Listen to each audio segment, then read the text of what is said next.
Banani Raintree হোটেলে বেসরকারি বিশ্ববিদ্যালয়ের দুই শিক্ষার্থীকে ধর্ষণ মামলার আসামি শাফাত আহমেদ ও সাদমান শাকিফের কাছ থেকে জব্দ করা মোবাইল ফোন ফরেনসিক পরীক্ষার জন্য সিআইডি কাছে পাঠানোর অনুমতি দিয়েছেন আদালত।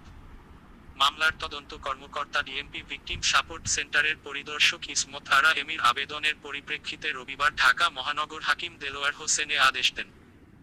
সংশ্লিষ্ট আদালত পুলিশের সাধারণ নিবন্ধন কর্মকর্তা উপপরিদর্শক আব্দুল মান্নান এ ঘটনার সত্যতা নিশ্চিত করেছেন।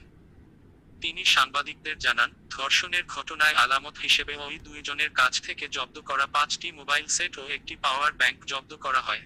রবিবার সেগুলো পরীক্ষার জন্য সিআইডির ফরেনসিক ল্যাবে পাঠানোর অনুমতি দিয়েছেন আদালত। ধর্ষণের সময় শাফাতের দেহরক্ষী রহমত আলীকে দিয়ে মোবাইলে ভিডিও ধারণ করা হয়েছিল বলে মামলায় অভিযোগ করা হয়েছে। গত 6 মে ধর্ষণের ঘটনায় রাজধানীর বনানী থানায় 5 জনের বিরুদ্ধে মামলা দায়ের করা হয়। আসামিরা হলেন নাইম ওরফে হালিম, শাকিফ, বিল্লাল হোসেন এবং রহমত আলী।